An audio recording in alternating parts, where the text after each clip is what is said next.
Welcome back to another episode of Do Business, Do Life. Have my friend Taylor Schulte here today. Welcome to the show, Taylor. Brad, thanks for having me. Good to see you.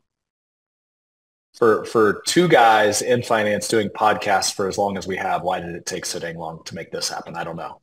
I'm not sure either, but I'm excited. Well, I know we were doing a little preview. We could have done a podcast before the podcast, but excited to get into what we're going to get into today. But as every origin story starts, I think ours is a really it's a fun one, and it's also very do business, do life. And Yeah. so I thought it would be fun to get into that. So what's your side of it? Like, what's your memory of it? And then I'll get to like my take on it of how we first connected. You Jeez, remember? yeah. Well, yeah, I think my memory was I was really struggling both personally and professionally. And this was probably 3, 4 years ago. And I think I had posted something on Twitter. I think it was like a picture of my family. And I just kind of had enough of the way I was kind of treating myself and treating my time and my calendar. And I had remembered we don't get snow in San Diego, but we have local mountains, and a few times per year, the local mountains will get snow. And I'm talking like a 45-minute drive and we can be in snow. And I remember waking up and I'm like, there's snow in the local mountains. My kids don't have school. Um, you know what? Like, I'm not going to go to work today. I'm going to throw the family in the car and we're going to go just have a day. And it kind of gives me the chills talking about it now. It's kind of funny. Um, and I just like did it. I was like, I don't really care about anything else right now. I'm going to push everything else aside and go do this thing. And it was just a really cool day with the family. And it was really like impromptu. And my wife is not, she likes to plan very far ahead for things. And so do I. And so it's just like, let's just do this thing. And anyway, so we had this great day and came down the mountain, and I had this great picture of the family, and it just like captured that day. And I think I shared it on Twitter with some of my struggles and things that I was battling with. And I know you and a lot of people responded and reached out. And one of the things that you had done in response was sent me this book, The Family Board Meetings by Jim Shields. And I recall reading it on a short flight. I read it in like 45 minutes, and it just like, it just slapped me in the face. And I shouldn't say that. Like, it just gave me a lot of great ideas and actionable tools so that I could be more intentional with my family time. And so now family board meetings is an integral part of my life, my family. Every year, my wife orders one of those giant big calendars from, I forget who the person is. You probably know. And the very It's first thing probably we do, Jesse Itzler. Is it there you go. Jesse Itzler? Is Yeah, that the Jesse, guy? I have seen Yeah, Jesse's. like this. I think it's called like the big ass calendar or something Yeah, like that. exactly. Yeah, I think there's a few of them out there. I don't know where my wife orders it from, but every year she gets one. And the very first thing we do is map out our family board meetings for the entire year. So like those are our rocks, or our family board Mhm. meetings. So it was really impactful on me and my relationship with my kids. And I think I've shared with you, I think it's the most gifted book that I give out. I mean, there's not another book that I've purchased more of and given away. So I got to thank you for that and for introducing me to it. It's yeah, that's my memory. Hopefully it aligns with yours. Yeah, I would say spot on. And as coincidence would have it, you said you have a board meeting with your oldest today, right? Yep. Yeah. We have our last board meeting of the year with my oldest son today. And I mean, maybe you can relate. I mean, this is all my son has talked about all week. Like, he just Mm. cannot wait for Friday afternoon when we get to go spend time together. That one-to-one time is just, it's special to us as the parent, but those kids really start to feel it too. So yeah, we're excited. We have a good You, board meeting lined up. you know, it's funny. Didn't know this was going to happen, but speaking of being your most gifted, also mine, like I still have a stack right here. So family board meeting for those watching Love on it. video here. Um, you know what? We're going to give some away just because Let's do it. it's same thing for me. Um, so we'll make sure we put that in the intro. But I was at a Front Row Dads. John Broman created a community, just Yeah. dads, entrepreneur dads that wanted to level up. That's where I first met Jim Shields. That had to be like 20, dang, probably 16 or 17. I think he did his first one. Okay. And Jim happened to be there. And I know you and I, one of the things we share in common, we're framework guys. We're like, oh, just give me the framework and I'll implement it, you know? And I feel really fortunate. It was when the kids were little because it just made sense. It's like organize your calendar in a way where that intention is just baked right into it. We use the same terminology, big rocks, put the big rocks on the calendar first and fit everything else around it. And that one thing, now I've got a 13-year-old, a 12-year-old, a 7-year-old. That has been some of my best memories, my most intentional conversations one-on-one with my kids that I look back and I'm like, just lifelong memories now. And all I needed was the framework to pull it off. And so I love that you just took that. Like, here's the thing. I just sent it. I didn't know if it would hit or if you'd even implement it, but I love that that's made that impact on you.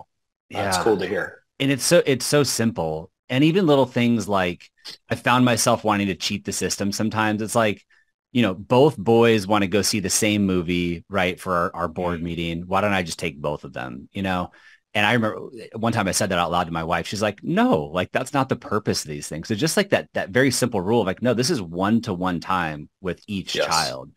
And so just those little things kind of help keep us in check and make these experiences a lot more valuable.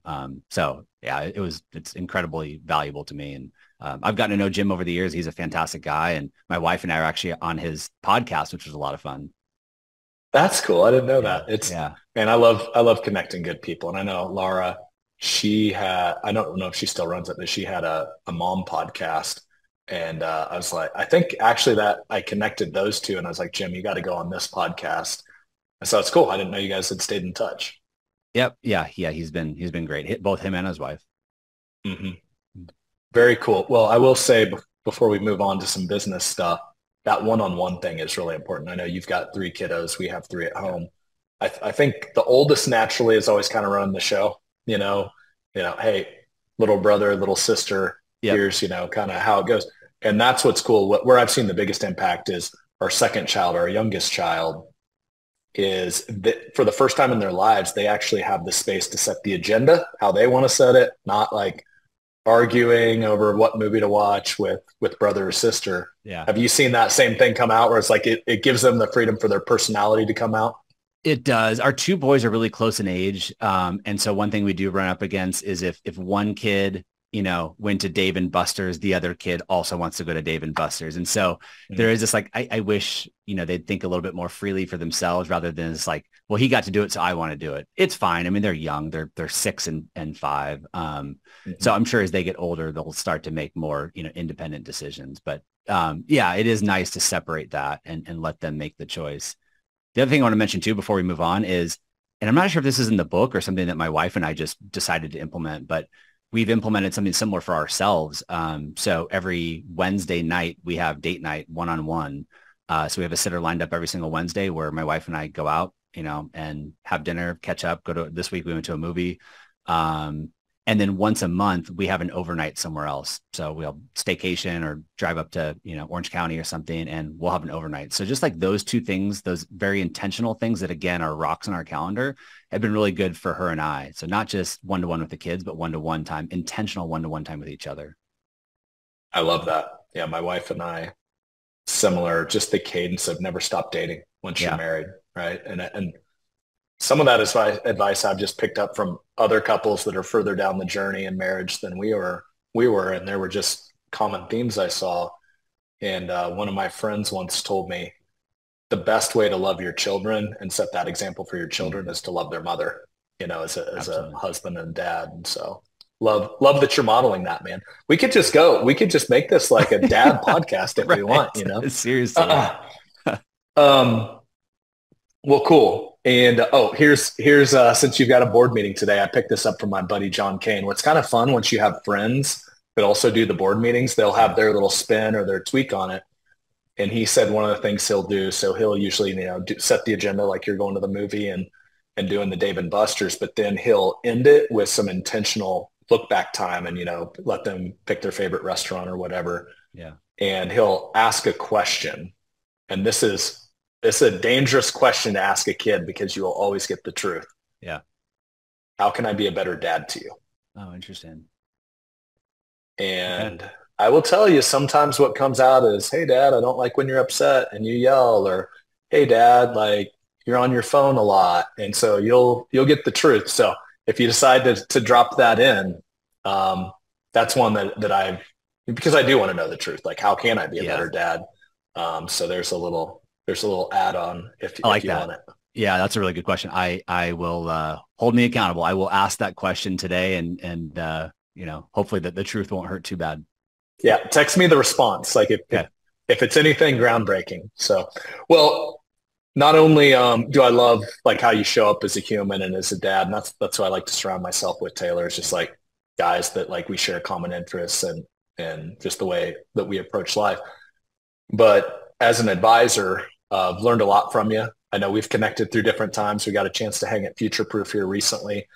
And where I want to kick off is I've personally been podcasting for, I guess, almost a decade now. Mm-hmm. You've been podcasting like before it was like cool for a financial advisor to be a podcaster. But there's a lot of advisors that have podcasts, but rarely, I know it's becoming more and more, but rarely do I see advisors not only drive true appointments and business and revenue through their podcast, but in your case, almost exclusively through your podcast. Yep. So we better dive into that. So Yeah. I don't know where you want to kick it off. If you want to share maybe your journey of like why you even created a podcast in the first place. You now have multiple, but your Stay Wealthy Retirement podcast, which is kind of the client facing one. Love to hear your thoughts there. Yeah, it was a messy journey. So, I mean, it's worth touching on the beginning a little bit before we share where we're at today. When I launched the podcast, it was one of those like, I don't know, it seems like everybody's launching podcasts these days, so I'll launch a podcast.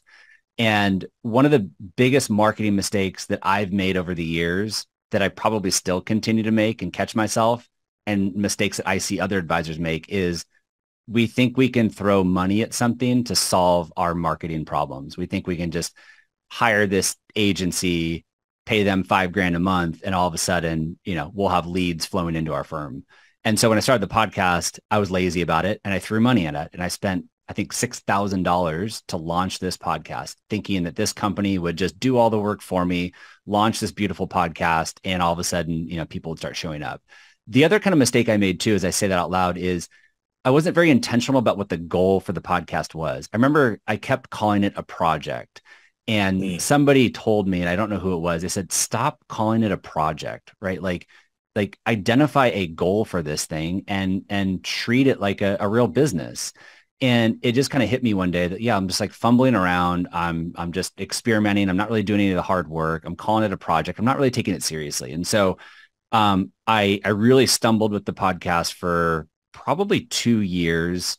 And then I eventually, again, somebody said something that just hit me, and I'm like, I'm going to take this seriously. And one of the first things I did was get really clear about who my ideal listener was. Stop talking to everybody and get really crystal clear on who my ideal listener was. Identify the pain points of my ideal listener, and then craft all of the content to speak and help address those pain points. And just like that tweak alone was wildly helpful, not just in terms of like traction and downloads and subscribers, but it also made my job a lot easier producing content. Once you know exactly who you're talking to and what their pain points are. Sure. I mean, I have a giant Google Doc of topic ideas. Sometimes I hear from advisors like, how do you know what you're going to talk about next? I'm like, there are no shortage of topics. And a little dirty secret in podcasting, things that have performed well, topics that have performed well in the past are great topics to repurpose again in the future. So we don't have to, if we've covered Roth conversions in the past, doesn't mean we can't cover them again. And what you'll find out is, listeners don't latch on to every little word that you're saying. So you might say it a little bit differently, or they needed to hear it 2 or 3 times. So it's just made my job as a podcaster and a content creator a lot easier. So, fast forward to today and we're approaching 2 million downloads. We get, $40,000 or 50,000 downloads per month.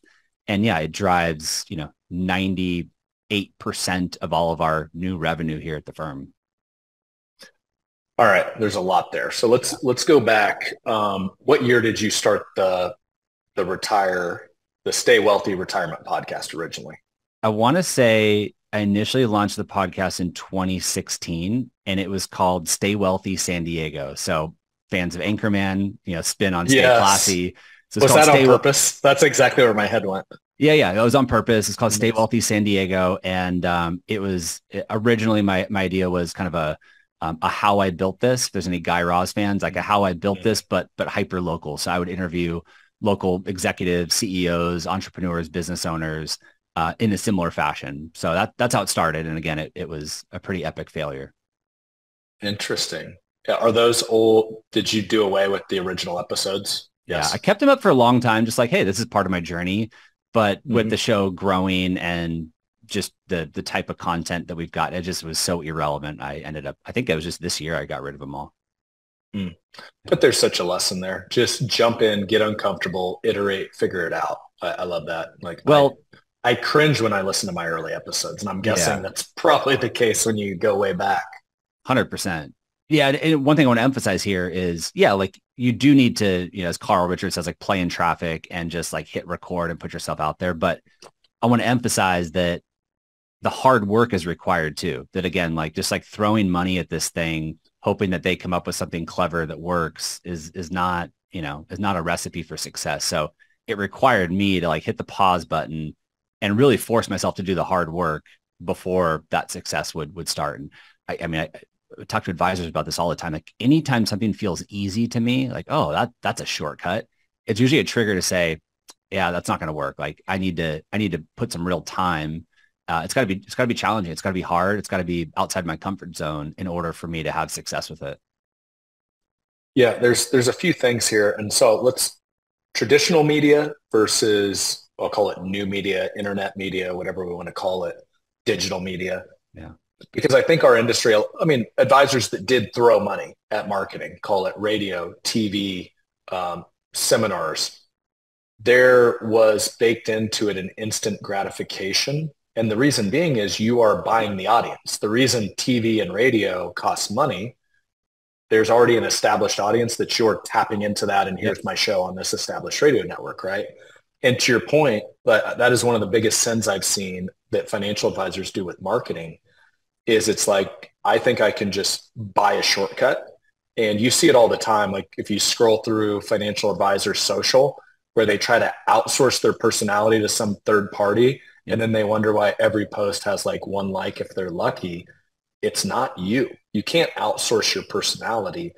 And I want to get your take on it, but the beauty, like even going back to the original name of your podcast, I had no clue the power of digital media Yeah. until you start to get random feedback once you've been putting in enough reps where it's like people in the UK are listening to your show, people in Canada, people in Australia, and just the reach where you have worldwide syndication and the analytics on the back end to your point on, hey, my Roth conversion episode had 3x the downloads. Oh, maybe I should talk about that again. So you're tapping into this worldwide audience that's not geographically based like most traditional media. You're tapping into the analytics of I can actually see what like you couldn't do that in radio. I mean, there's no way to say who 5 times more people listen to this show than that show. So maybe talk through your thought process, your learnings as you started to like figure the game out, I guess, for lack of a better term. Yeah. I guess what came to mind as you're saying all that is I want to make sure it's clear that, throwing money at things isn't a bad thing. Once you've done the hard Mm-hmm. work, you've got good systems and processes in place, you've got, you have some sort of a content strategy, a marketing strategy. Absolutely. Like spend money to pour gasoline on that thing. Now that my podcast is where it's at and I've got a process for converting listeners, if I want to pour gas on it, I can absolutely throw money at it to advertise the podcast in different places to get more listeners and leverage other people's platforms. So again, to me, it's just in the beginning when we don't want to figure out a process for mastering social media. So we just hire somebody else to do it for us. Like that's the mistake Mm-hmm. right there. But if I have a good process in place for social media, I can package that up and delegate it and, and throw some money at it to help take it to the next level. So yeah, I think, traditional media can work for those that pay for, radio spots or, webinars, seminars. The ones that are successful, again, like have that process in place to, to make sure they get the right people in the room, to have a process for educating and nurturing and building trust and expertise very quickly and a process for converting them to clients. They didn't just spend money and hope people sign on the dotted line. So I always say like any of these marketing strategies can work. There's not like one single thing that works. Just to me, the common thread is doing the hard work and having systems and processes in place. Yeah. And back to your early episodes, the benefit, there is a benefit to having no audience. And that is fail when Yeah. nobody's watching. Right. Like my guess is maybe your mom was listening into the early episodes, Right, maybe your exactly, wife. yeah. So it allowed you to find your voice, figure out what the show actually was supposed to be, as you found your way. And I think oftentimes people forget when you're doing the reps, the podcast, blogging, whatever that is, if it's a personality based marketing funnel, that is the long game, not the short game. And Yeah. I had a mentor tell me once, don't do your first episode on a podcast if you don't plan on doing your 100th. To your take on, don't make it a project, right? Like this has got to be a full commitment. So let's go to, you start to figure out, you tweak the podcast. So originally you started in 2016. Where did you pivot? And then where did you start to see the growth take off? And were there things that, like, if you're giving advice to other advisors, like, do this, it helped me, what would those tips be? Yeah. So again, I think number one was just getting really crystal clear on who I was talking to, who was my ideal, who was my ideal client, who's my ideal listener. I did broaden the ideal listener a little bit from who our ideal client is, but I got crystal clear on that was the first thing. So yeah, if I started it, if memory serves, in like late 2016, got serious about it in like 2018. I talk about this 3-year rule of marketing, that it takes about 3 years for something to really start to work. So I'm going to say, yeah, around like 2020 or so is when things, and you can see it in the analytics. I don't have it pulled up in front of me, but there's just like this, all of a sudden, this spike and then the snowball effect, and we're off to the races. So yeah, it was just really buckling down, getting crystal clear on who the audience was, and then starting to think about kind of honing my craft as a podcaster and kind of finding that process for creating content that's unique to me. And, there's a number of great retirement podcasts out there, but we're all very different. We all have a very different approach to the microphone. And so to your point, like, it does take time to find your voice and find your comfort level and find your process for creating shows and hitting record and publishing. So, other than getting crystal clear, and maybe it's also worth noting here too, that part of this process is identifying if this is even something that you want to do. And so I don't think that there's anything wrong with, starting with a private podcast, not sharing it with anybody, and, recording 10, 20 episodes, hitting publish, and maybe the only one that has access to it. It's like, did I enjoy that process? Do I have some sort of a natural talent for it? We're not going to be perfect on day one, but like, can I see that there's some sort of natural talent there? Or did you walk away with a headache and you're frustrated and it just wasn't your jam? Like, then maybe don't do podcasting. So I think there's some experimentation there to ensure that it does match up with your skill set, things that you enjoy, and not just doing it because everybody else is doing it. Or you heard Taylor on a podcast say that, he tripled his firm's revenue, from his podcast. Because I think that, writing or video or public speaking, all these things can, have the same amount of success. So I'm dancing around your question a little bit. Just, I don't think it's so much the tactics. I mean, there are tactics to grow the podcast, but I think those tactics become so much easier once you're clear about the direction of the show and who you're talking to, because then I can go, well, where else does my ideal audience live? Where else do they consume information? Yeah. So one of the first things I did was I formed a partnership with Kiplinger, and I would record a podcast episode. I would take the transcription. I would give it to one of my professional writers. She would turn it into a great written article. In the very first paragraph of the article, it would mention like, hey, this week on the Stay Wealthy Retirement Show, we talked about Roth conversions. That's hyperlinked to that episode. And then that article is published on Kiplinger's. Now there's hundreds of thousands of my ideal listener reading an article, and in the very first paragraph, seeing a hyperlink to this episode on my show. So I'd start to repurpose some of this content to get it in front of my ideal audience in different places. I mean, that's just one example of many tactics to leverage once you know exactly who you're talking to, what their pain points are, and again, just the direction you want to take it. Yeah, I'll leave it at that for now. I mean, happy to dive into more tactics. I love that one. It's Gary Vaynerchuk, document, don't create, right? Like You're already doing the long form content.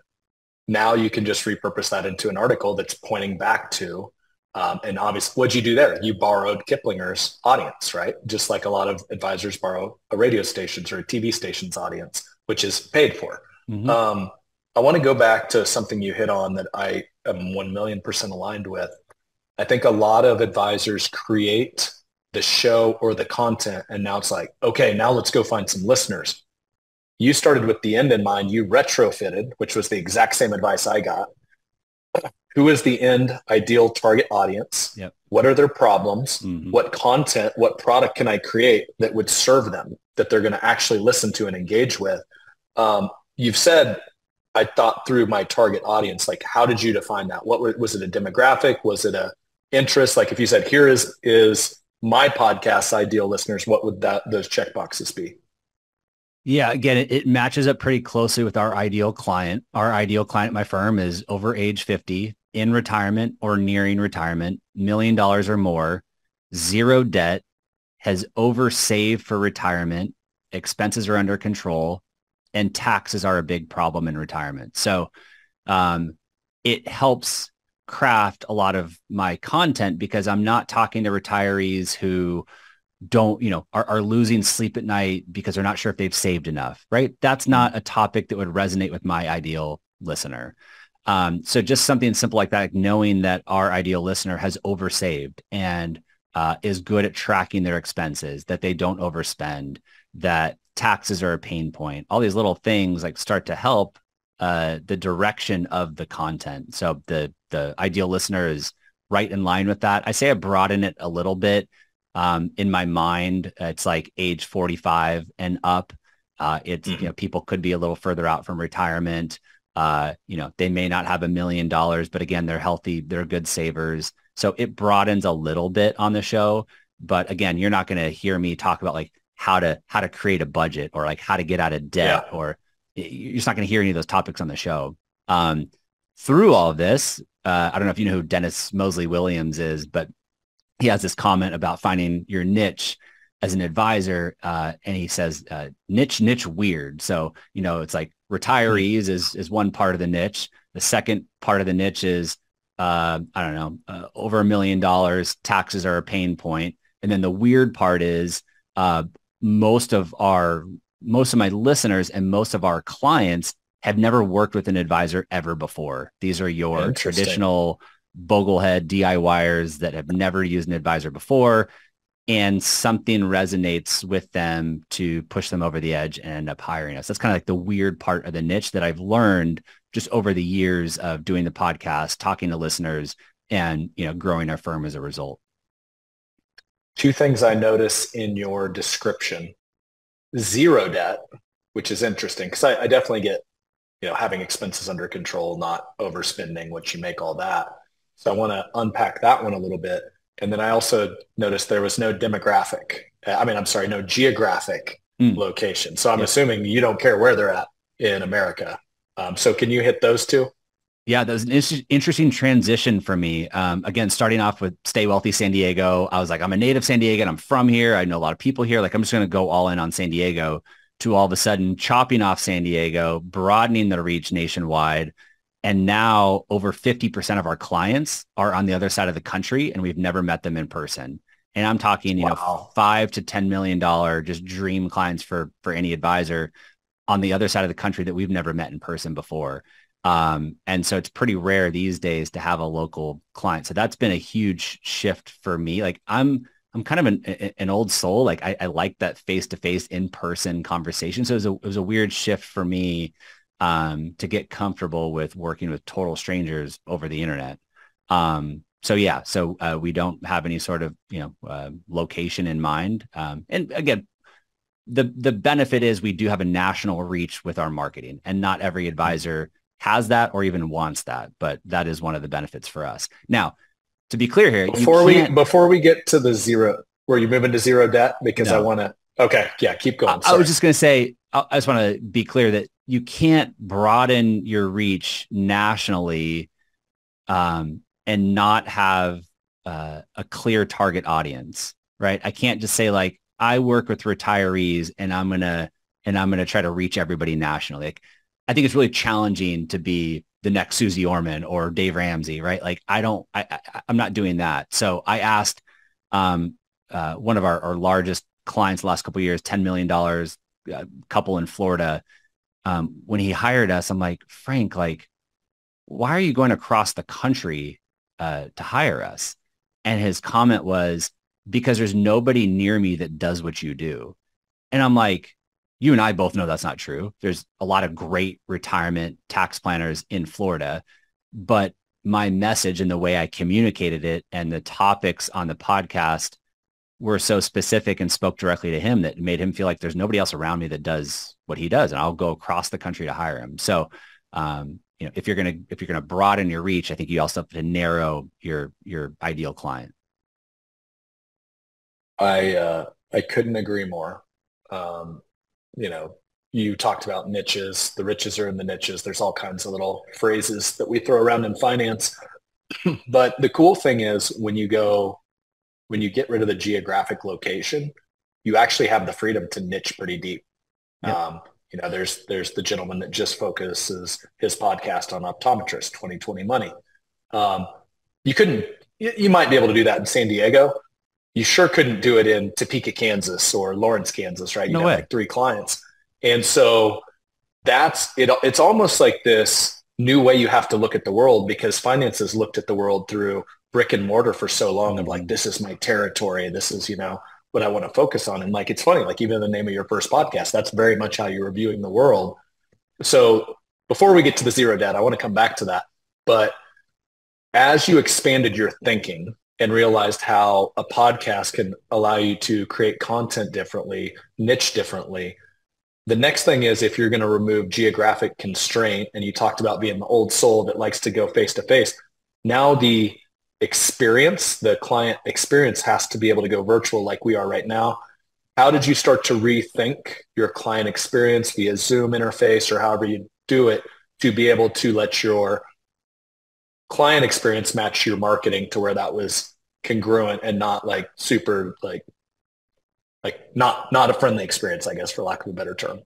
Yeah, it's an ongoing challenge. I think there's a lot of things that we can still improve on. A lot of it comes down to creating really good, tight processes to create that good experience.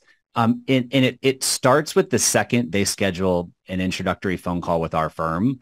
We don't need to go into that sales process right now, but when somebody schedules an introductory phone call with our firm, they do it through our website, which is pretty common these days with advisors.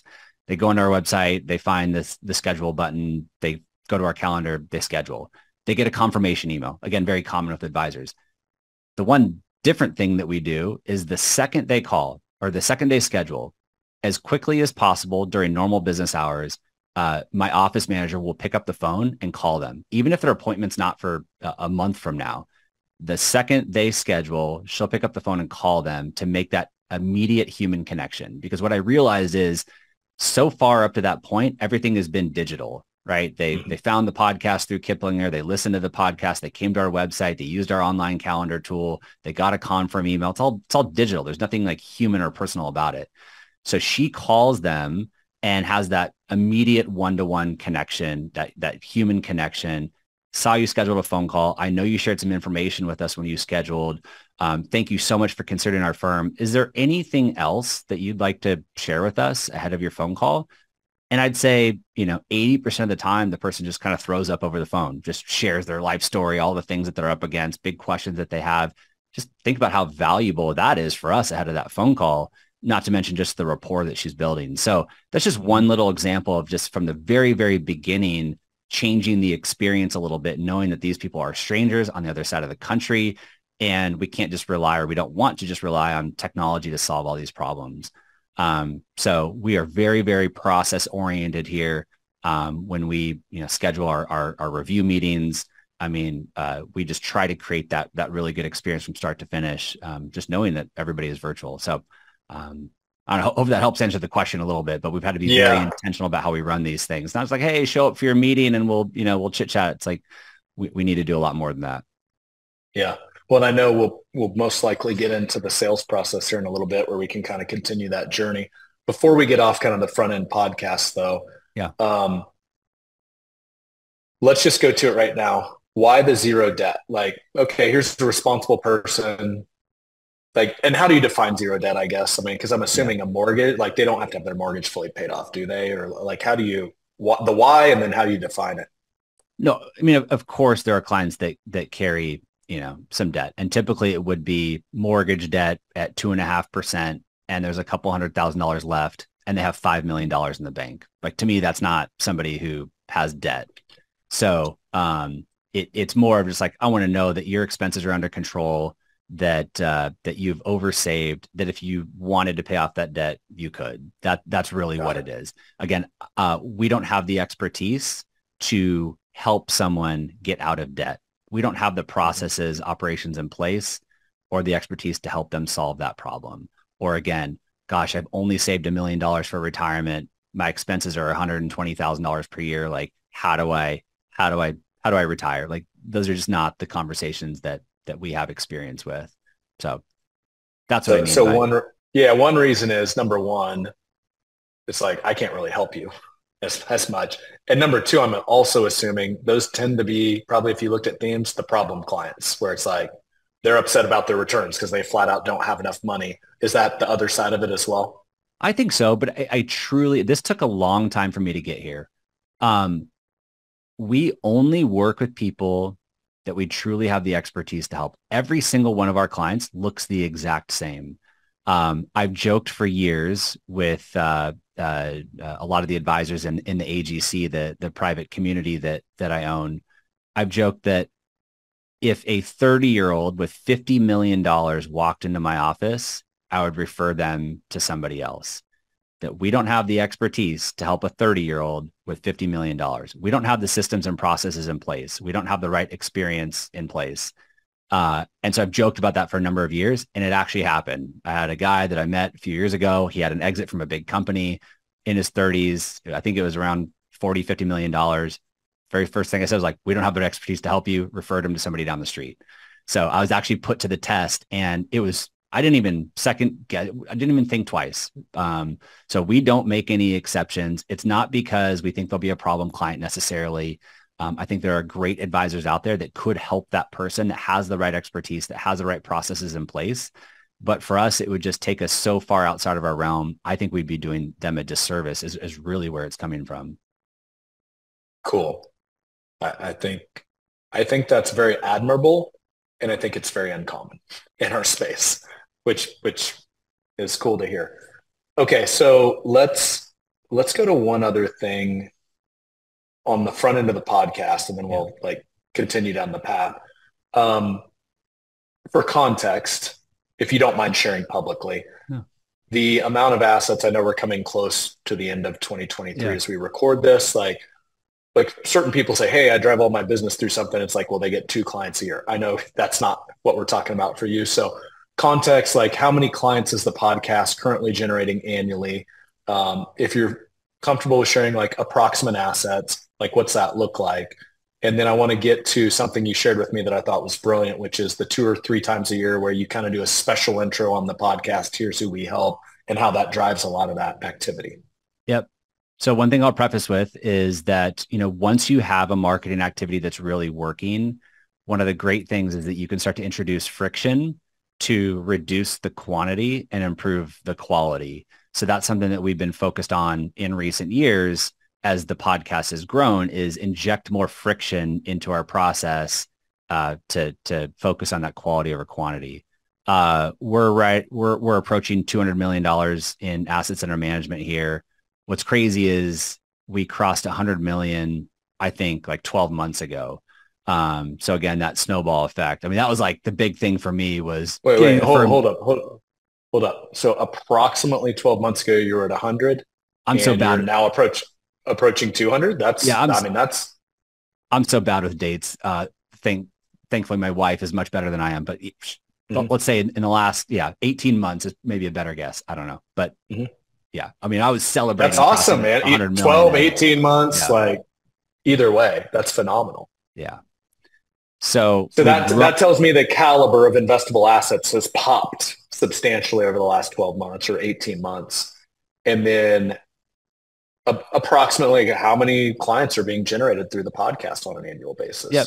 So again, being focused on quality over quantity, our goal every year is to take on one amazing client per month. That's been our capacity up to this point. We just hired a new associate planner to open up our capacity a little bit. But again, we still want to have a really good onboarding experience. And so we're very careful about that cadence of new clients. To maybe put it in better perspective, we'll probably end the year with 125 intro calls or so. And that's, again, with a lot of friction to just schedule that phone call. If I reduce all that friction, I mean, we'd have hundreds and hundreds of intro calls getting scheduled. So I'd actually like to get that number down to closer like 75, 60 of just all the right people scheduling phone calls, knowing that not everybody's going to be, a good fit at the end of the day. So think about it. We go from 125 and get that down to 12. Like, we're still spending a little too much time with people that we don't have the right expertise to help. Or it's just not a good personality fit or philosophical fit. So there's more things that we can do to improve there.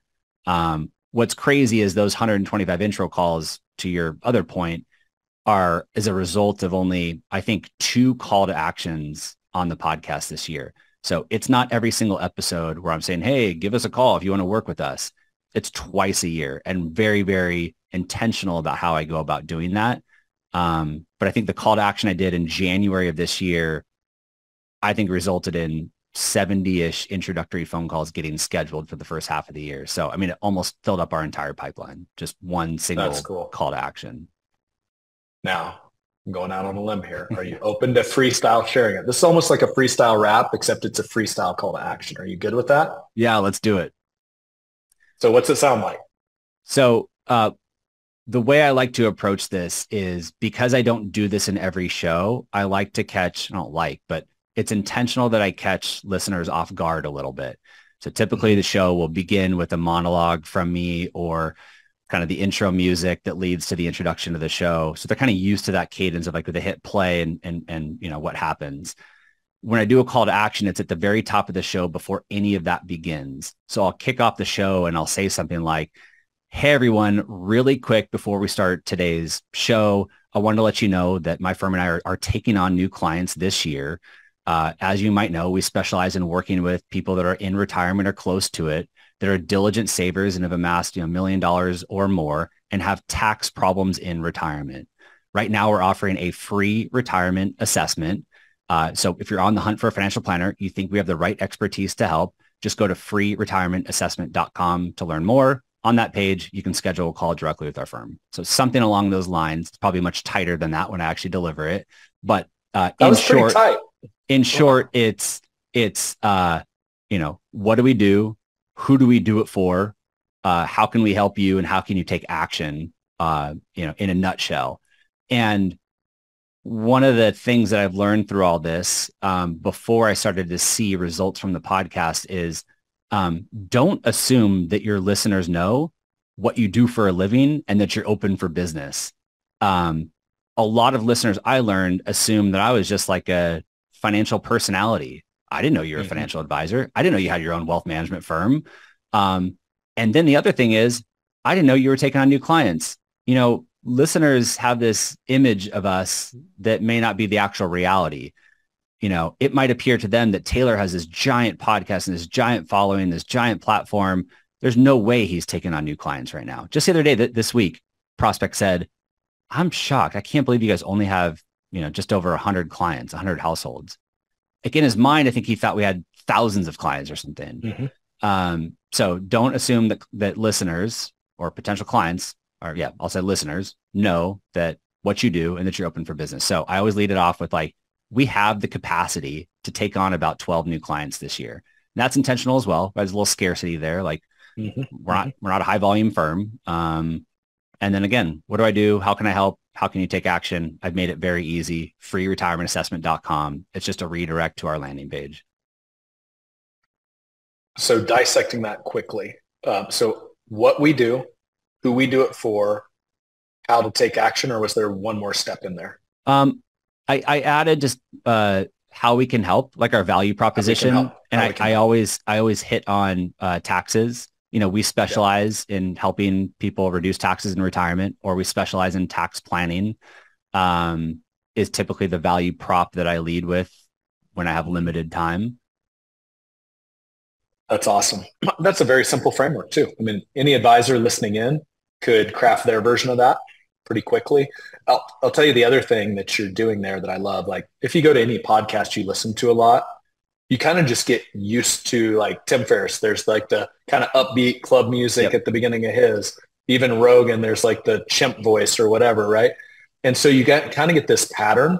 And what you're using is a pattern interrupt a couple times a year where it's like, wait, this doesn't sound like normal. So it's, of course, people are going to listen. That's just natural human curiosity. And obviously putting that on the front end, they're all going to hear it. So I love how you do it, where you do it, as far as the call to action. That makes a lot of sense. Yeah. And you don't have to do it at the top of the show. I will experiment with different places where I'll inject it into the middle of the episode. Like, hey, sorry to interrupt you guys, but really quick, and I'll go into a call to action. I've tried that before. I'll weave it into a story that's part of the script for that episode. But, you know, whether you're trying to convert listeners or not, I still think to me, it's fun as a content creator to shake things up and change things. So I'm constantly trying to inject little things to kind of surprise listeners and do something a little bit different. I think it just keeps it fun. Like you mentioned, a lot of podcasts I listen to, I fast forward through the first 3 minutes. My listeners know not to do that because sometimes I'll be giving away a book.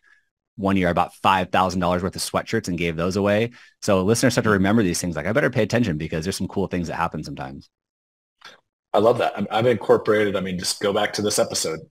Taylor and I were just talking before we went live. I'm like, hey, how can we add more value to the audience? Let's do some sort of a give, something that relates to something cool that Taylor can offer. And anybody that's listened to this show for any amount of time, I've given away thousands of books at this point, just because it's fun. Like I want to add more value to the people that will take the time and listen in. And the other thing, the added benefit for those of you that offer guest sort of podcasts, you're also shining the light on your guests. Like what guest doesn't like you to buy their books and give them away to your audience? I mean, so you're building a lot of goodwill with your audience or with your guests as well when you do things like that. Did you have some additional thoughts there, Taylor? Well, it's such a good point.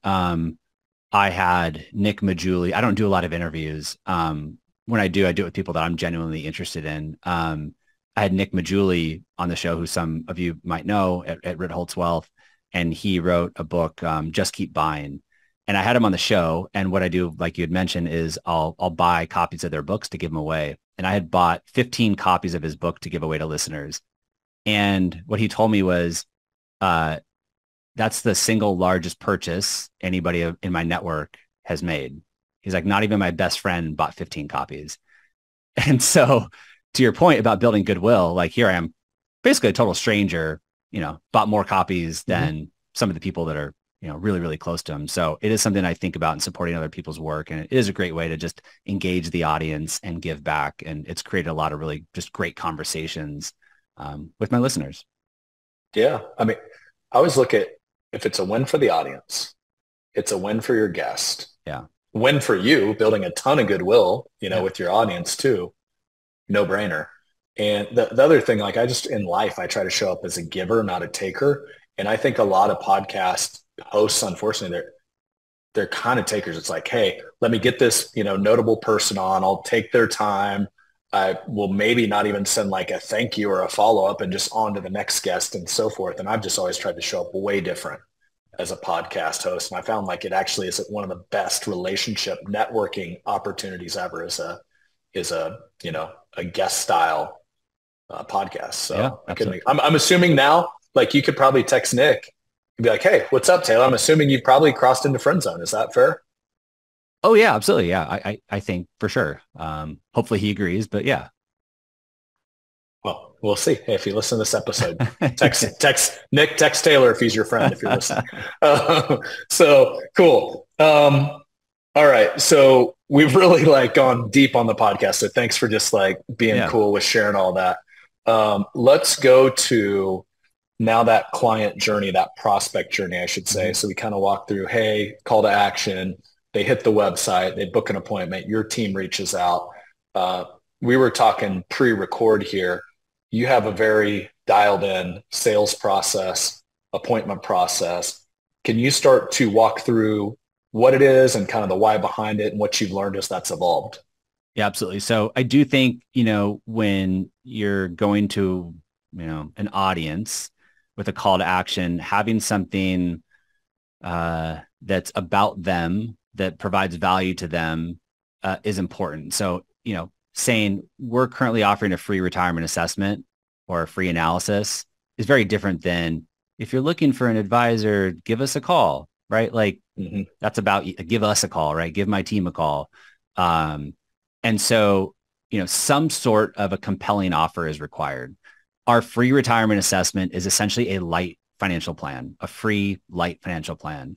What I've learned, I think many of us have learned over the years, is it's really hard for consumers to evaluate financial planners. We all have the same titles and designations. Our websites all look similar. We all engage and distribute similar content. And so I wanted to create a process that helped them evaluate us. So we offer this free light financial plan to show them exactly what we do and how we can help them. And we try to give away everything in the kitchen sink. Like, we are not trying to hold back through this process. We have to limit our time. That's the only constraint, as we manage our time through this process. But we try to answer as many of their questions and pain points as possible in this light financial planning process. So it starts with that introductory phone call. After that introductory phone call, if there's a mutual potential fit, we ask them to send us all account statements, most recent copy of tax return, and then they can schedule their next meeting with us, which is essentially a discovery meeting. So ahead of that meeting, we have all their full account statements and full most recent tax return, which allows us to pull some information out of there, to ask some really good questions during that discovery meeting to ensure that we understand their current situation and, what they're up against. From there, we ask them to give us at least 2 weeks to build their analysis, to build their assessment. And then we come back for that final, presentation or proposal meeting where we deliver that assessment or light financial plan.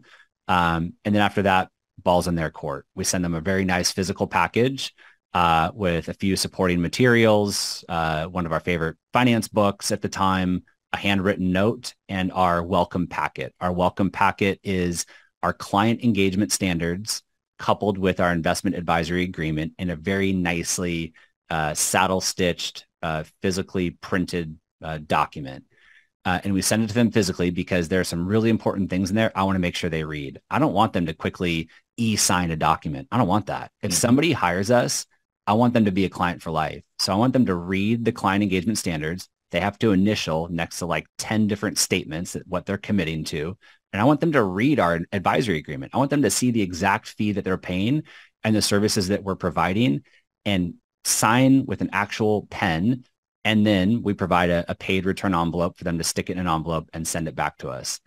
If they're in our office for that final meeting, we send all this home with them. They cannot sign it in our office, take it home, review it again, talk with your spouse if one exists, and make a final determination.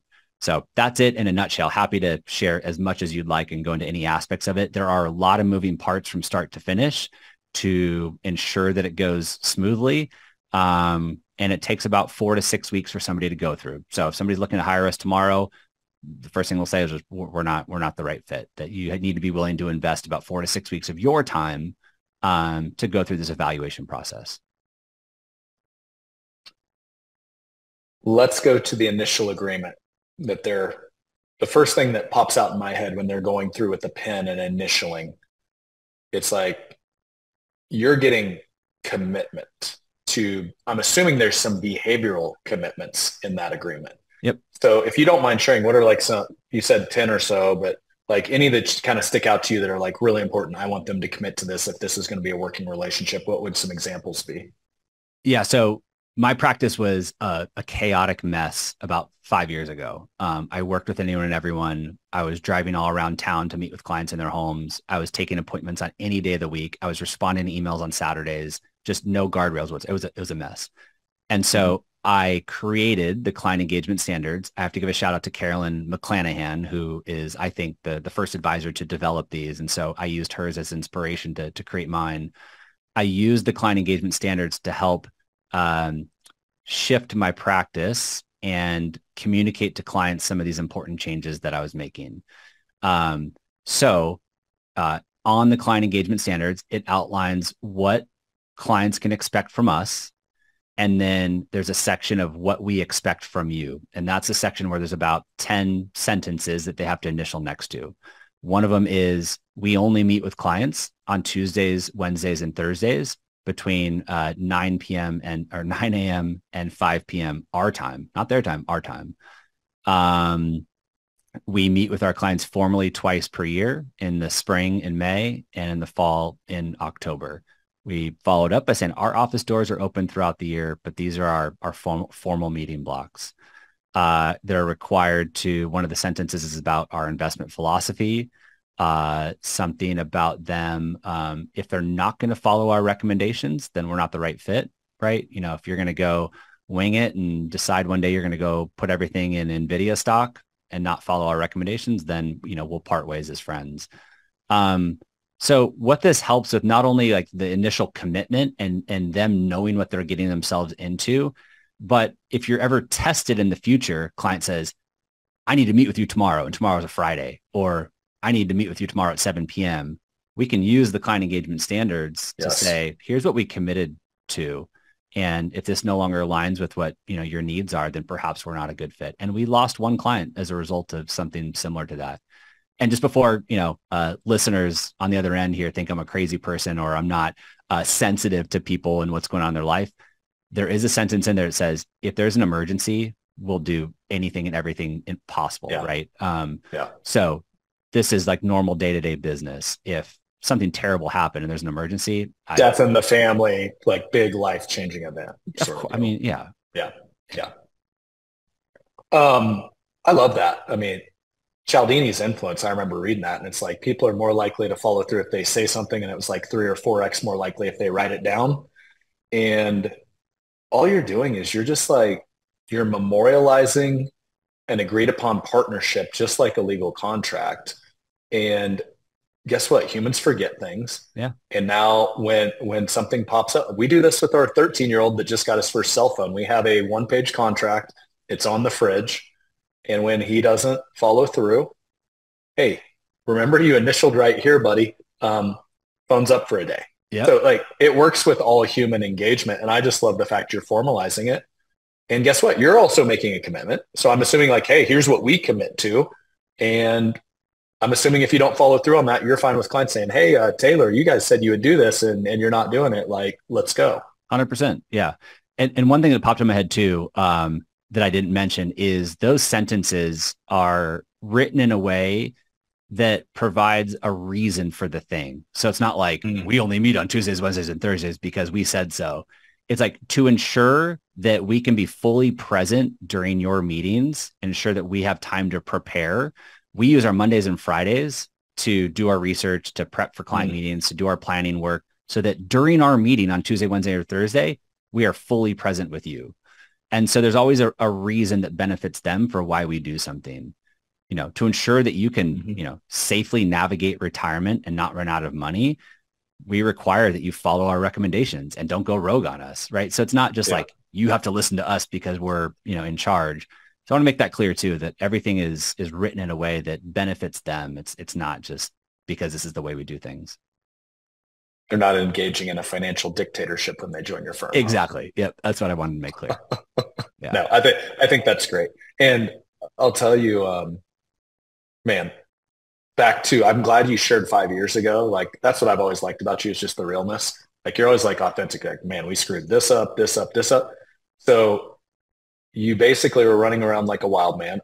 We opened this conversation with family board meetings. I'm guessing there wasn't even space in your calendar to do family board meetings at that stage in your career. There wasn't there wasn't space to take on another client. I told my wife, I'm like, I can't take on another client right now. And she's like, how's, like, you have to, like, you need to grow. You need to make more money. We need groceries. We need, come on. Yeah. This is around the same time when she stopped working. And so, yeah, she looked at me like I had to, like, no, like you need to figure this out. And so, it's a much longer conversation, but I had to go through a lot of changes. I had to go backwards before I could go forward. I had to clean up a lot of things. I mean, think about that. Well, I would drive.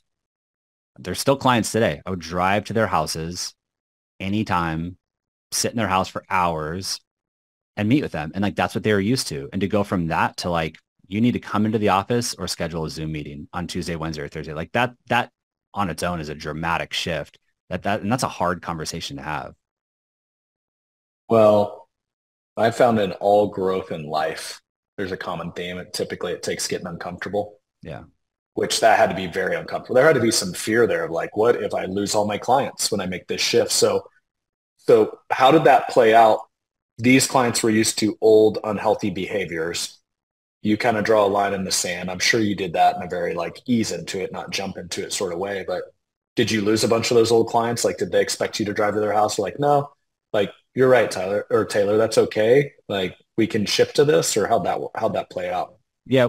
The first step was transitioning clients who were no longer a fit going forward. So it's like, Got it. What's our service model going to look like? What's our fee schedule going to look like? Who's our ideal client? And then who doesn't fit that mold anymore? Let's get them in the hands of a better advisor that can better serve them. So the first part was like transitioning that group out. And then what we were percentage, like numbers wise, of your clients was that, out of curiosity? Percentage, I don't know, let's say 25%, like numbers wise, but revenue wise, very small, right? It's your traditional. Yeah. Yeah. Yep. Yeah.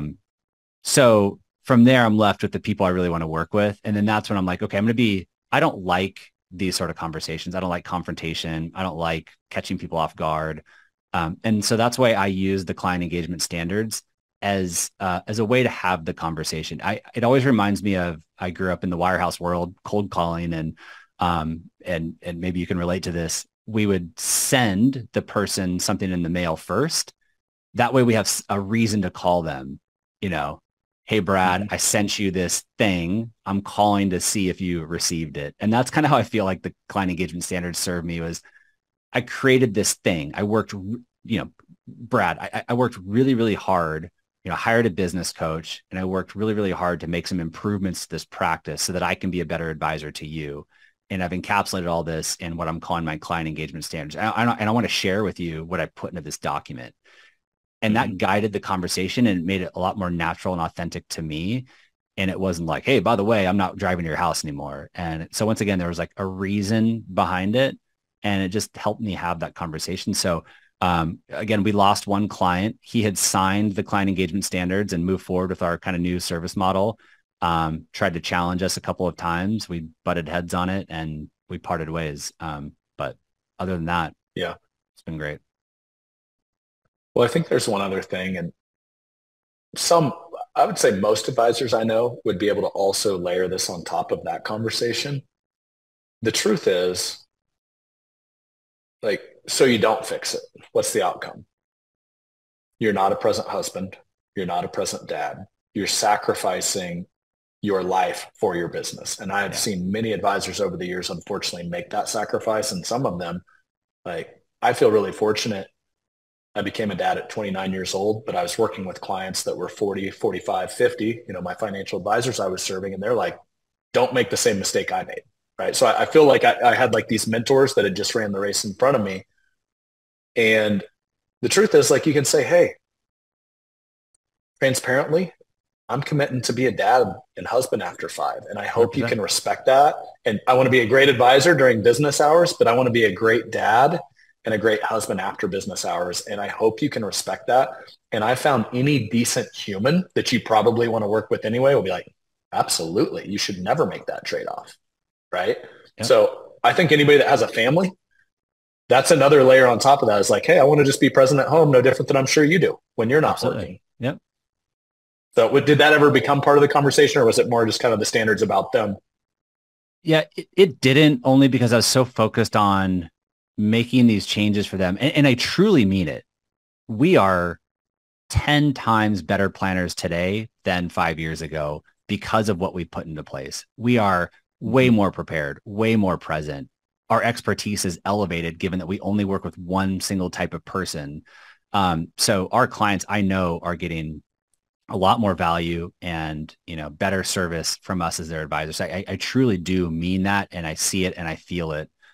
Yes, there's some truth to it serving me, right? And allowing me to be a better dad and more present and having some flexibility. But it doesn't mean that we work less. I think that's one of the misconceptions too, is that we're just goofing off on Mondays and Fridays. It doesn't mean that we work less. I think it's just that we're more efficient with our time.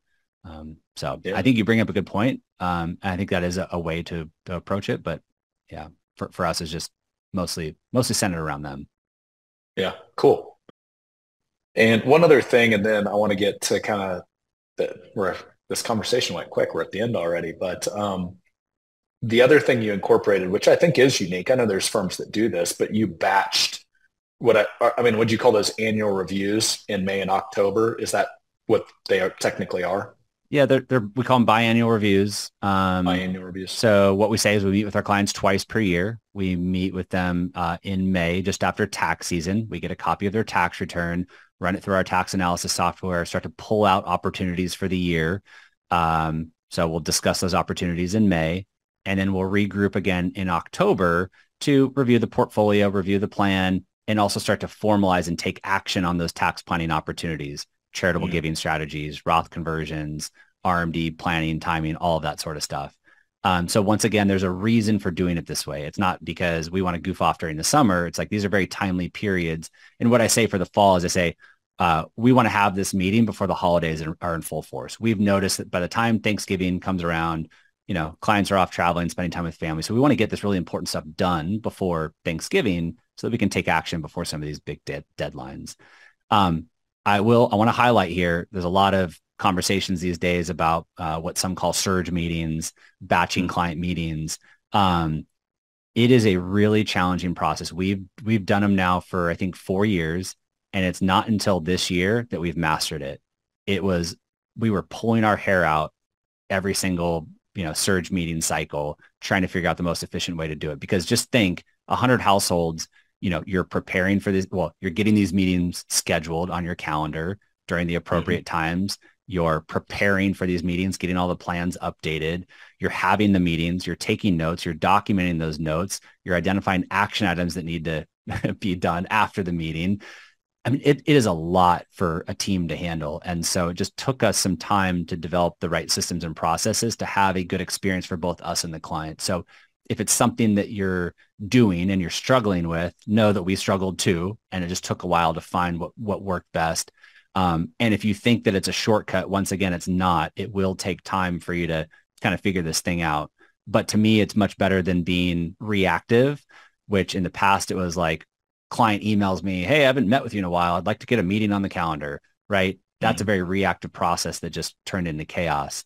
Now, client emails in August and they say, hey, Taylor, I read about this thing called donor advised funds. I wanted to talk to you about it. I don't know if it's like a good idea for us. I say, great. Guess what? Our fall meetings are right around the corner. This is a great question. I think it'd be a great topic for our upcoming meeting. Would you like us to put it on the agenda for our next meeting? Or is this something that you really want to talk about right now? 99% of the time, like, oh yeah, no, like let's put it on the next meeting agenda. They don't, sometimes we feel like it's like an urgent matter. Like I have to respond to this right away or talk to them. It's not that. What I found is clients just want to get it off their shoulders and put it onto yours. They want to know that like there's a place for it, that we will talk about it and we won't forget it. And so it allows us to be proactive and be very thoughtful when we do have those discussions and those meetings. I could talk all day about this stuff, but yeah, it's same thing. And by the way, working with financial advisors as my clients over the last decade and a half, same thing. It's thought in head, been documented, will be addressed. As long as the house isn't on fire, I'm good, right? And so it's when you feel like you're sending the email into a black hole, which is, when issues start to happen. Yeah. So going back, it's really cool. Number one, the intention of the timing, because obviously you talked about your ideal client. You hit on taxes a lot, and there are people with a lot of money and tax problems. So it makes sense, like right after tax season, let's meet in May, October, enough time to do some proactive tax planning, with the holidays and everything. So I love the intentionality. Full transparency, like as one thing, like if I'm like devil's advocate as an advisor listening in, I'm like, well, Taylor's kind of created 2 like CPA experiences, like the tax, April 15th deadline, to where it's like, oh my gosh, I'm pulling my hair out for this month and this month. Sounds like at one stage it was. Is it now like so efficient? Like for you, like May and October are about the same as the rest of the months, or are those like two seasons of kind of short-term chaos in your business right now, but just done in a intentional way.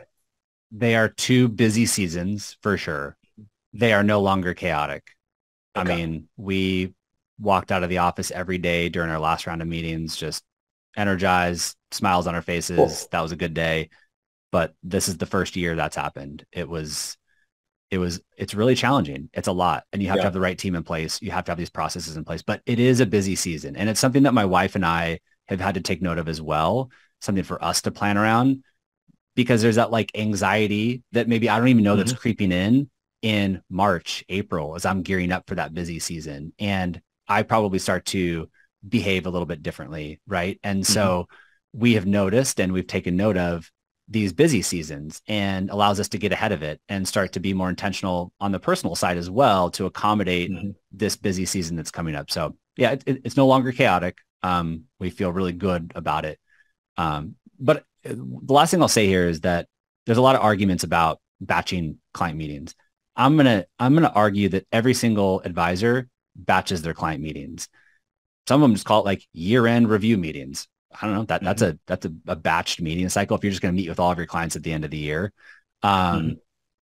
So you have to batch them in some shape or form. Otherwise, you're just going to be that reactive advisor. So whether you do it all at once at the end of the year or you do it every single quarter, in one way, shape, or form, you're going to batch them. And this is just our way of batching them. And it just works well for us and our clients. I mean, you just got done with October. I don't see bags underneath the eyes. You look fairly healthy to me. So fairly healthy. Thanks. Well, hey, I've just got the shoulder up view. I can't do the full assessment, right? Yeah, that's cool, man. I love one of the things I've learned the more we've gotten to know each other is just you do things with intention. And what's cool is you haven't always, but you're honest enough with yourself to get the right people. You mentioned Carolyn and you've mentioned, Dennis. As we've talked here, like you're just surrounding yourself with people that challenge your thinking and you're willing to like do something different. You're like, because I've seen a lot of advisors like, oh, I need to fix this. And then you talk to them a year later. I need to fix this. And you talk to them a year later. I need to fix this. You're like, no, I'm going to fix it. And you're committing to making the change. So I've always loved that about you. Yeah. Thank you. I appreciate that. Was that kind of how you were always wired, or was it just as you've grown and gotten to know you, you've like made yourself change your behaviors over time? I've always been really good at identifying when I get stagnant, when like personal and professional growth is stagnant. I remember all the way back to when I was at Morgan Stanley and it was like 3 or 4 years in and I'm just like, I don't know, like it just felt like blah.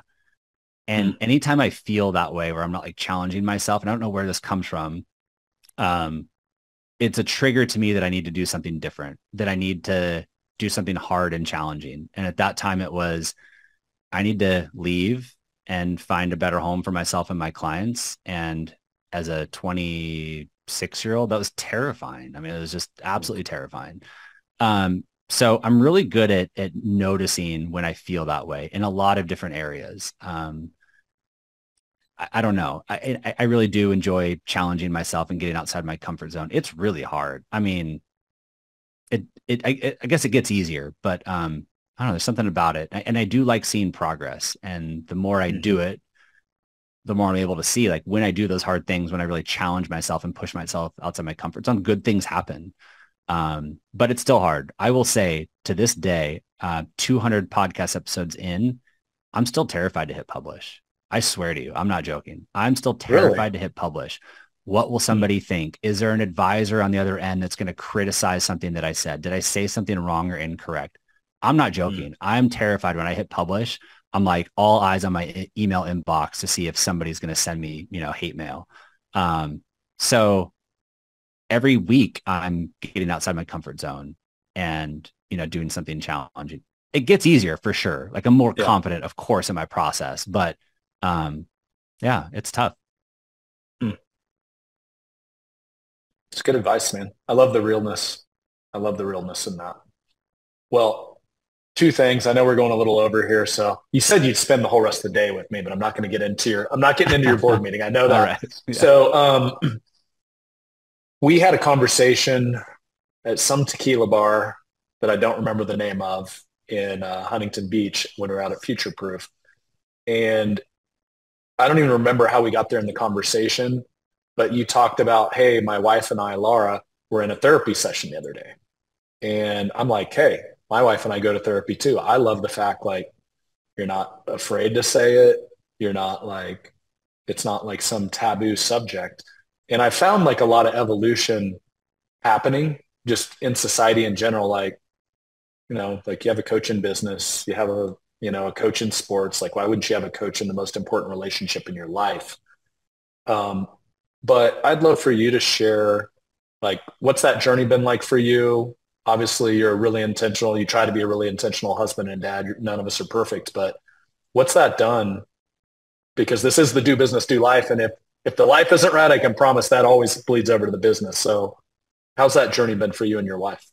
Yeah, it's been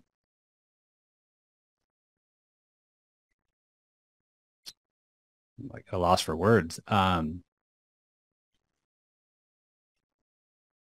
I've started to think, like I get choked up thinking about it.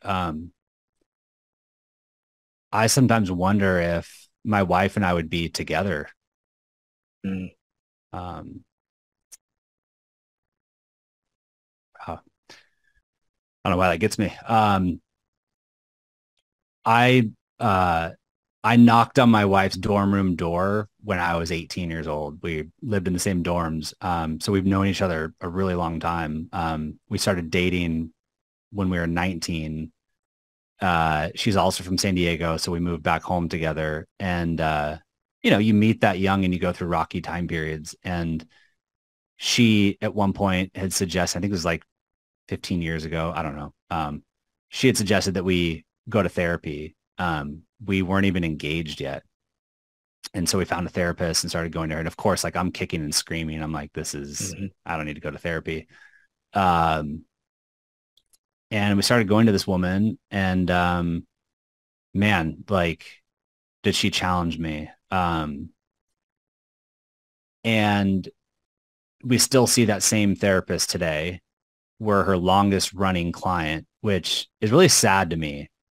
I was thinking about her the other day. I saw her yesterday, our therapist. Really sad to me, like how transactional people probably treat therapy. I was just thinking about her business a little bit. She hasn't told me this, but like how many people like, I have a problem with my husband or wife. Like I'm going to go to a therapist and they go to like 3 sessions and they're like, oh, things feel better again. I'll just stop going. It's really sad to me that she told us that. So I think the interesting thing to me is in the beginning, it was couples marriage therapy. And we worked through a lot of things and problems and family stuff. And now it's morphed into like personal therapy. She is big on individualism and making choices for ourselves and using I statements instead of you statements and being an independent person in your relationship. The thing she always said to me that I don't know why I held on to this, but she uses this example of like, Laura, I'm going to go to the movies this afternoon. I'd love for you to join me. You don't have to, but I'd love for you to join me. It isn't like, should we go to the movies? I want you to come to the movies with me. It's like, I've made a decision for myself that I'm going to go to the movies this afternoon. I'd love for you to join. And that's it. And it's such a simple thing, but it has allowed me, and there's a lot of different examples, to just take that independent, be independent in my decision making without jeopardizing my relationship with my wife. I think there's sometimes too much like togetherness and we and us. And if we can just be better people, better husbands, better fathers, like we're naturally going to have better relationships. And so a lot of times now we meet with our therapist individually and not together. So it's kind of morphed into like almost individual therapy than couples therapy. So long answer to your question. It's been a journey. I don't know what I'd do without her. I love that, man. Might have been one of the realest answers we've had on the Do Business, Do Life podcast to date. You made me tear up. Just, I mean, being married is hard. Let's just be real. Like it's 2 humans living in the same house And then you add kids to the mix and you think it's just going to be perfect. It's not. And if you're not willing to work and grow and learn how to communicate in a more healthy way, I mean, look at the divorce rates. I mean, they speak for themselves. And then throw COVID in there. That really screwed everybody up. Yeah. But to your point, like August, it was the day after my 40th birthday, August 14th, 2020, leave a pretty good gig that I was pretty decent at, leave a lot of money behind, start a business during COVID, and then have rose-colored glasses and think everything's going to be perfect on the home front. Not very realistic. Yeah. And if it wasn't for Sarah sitting me down and saying, hey, I think we need some help. And I'm like 2.5 years in now to therapy, couples therapy, weekly. I'm like, how stupid was I? Like, why didn't we do this from day one? We would have avoided so much friction. So, I mean, and I just look at it as coaching. It's like, I need to think about my thinking individually, how I show up in this relationship, how I show up in the relationship to my kids. And I'm like such an advocate. And I started way too late, but I'm playing a lot of catch up. And so I know we talked before because that's a sensitive subject for some. And I appreciate you being cool with sharing it, because hopefully, if nothing else, there's somebody listening in and saying, man, I'm really struggling right now. I've been like the tough macho guy that, rubs some dirt on it. And guess what? Guys have feelings too, Yeah. And so hopefully this helps somebody and encourages them to go talk to someone. It's the healthy people that do, 100%. So thanks for sharing that, man. Yeah, you're welcome. Well, last question. This is the Do Business, Do Life podcast. And one of the things with the new Triad venture with me, one of our requirements for our community is not just, here's the type of advisor we serve from a revenue standpoint or anything like that, but we just want to have a community of people we want to do business and do life with that we look forward to. And I feel like really fortunate, like 3 years in, it's working.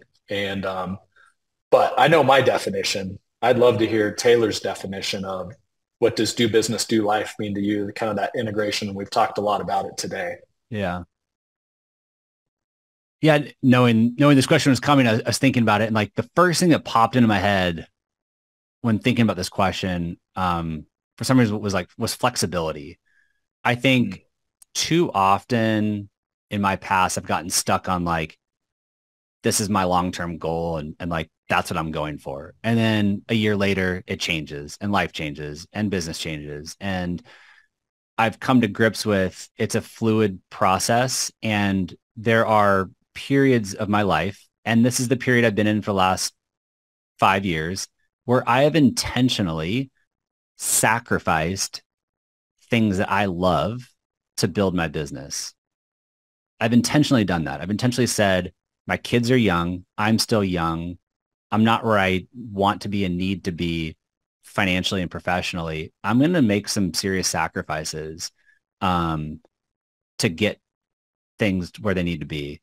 That's hard. It's hard for me to say that and admit that I don't get to spend as much time with my kids as I would like because I am committed to working, a little extra at the moment. So long story short, I when I think about it, I just think of like flexibility because it changes and there will be a turning point where time with like, I'm going to sacrifice work and business to enjoy other things in my life that are more important to me at that time. And I know I'm going to go through different seasons and things are going to change. But I think what's most important to me, do business, do life. I think what's most important to me is that I'm intentional about those decisions and that I don't get caught up working overtime, not even knowing it and sacrificing these things without being intentional. These are conversations that I have with my kids about, Dad, why aren't you going to XYZ at school today? Mom volunteered yesterday. Why weren't you there? Like these are questions that come up that I have to answer. And so, it's being very intentional about these decisions, knowing that these seasons change, being okay with things changing, it being fluid. And maybe the more like direct answer is my overall goal is, and this is very like cliche and I'm sure it had been repeated before, but like, what do I enjoy doing? And what am I really good at?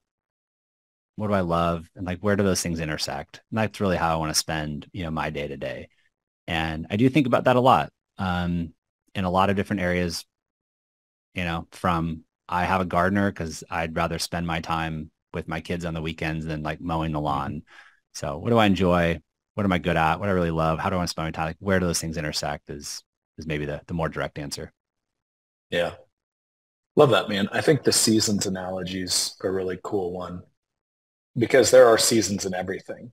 And sometimes, like for you, May and October, that's a busier season in business. But hey, I got to give you credit, man. Like there's a lot of people that are like, hey, I'm a great dad, but they don't carve out the time like you're about to today to go do a family board meeting. So I think you might be being a little hard on yourself. But anyway, my dude, I appreciate the conversation as always. Every time we connect, every time we talk, I always learn something. I always enjoy it. So thanks so much for coming on. And hopefully we see each other before Future Proof next year.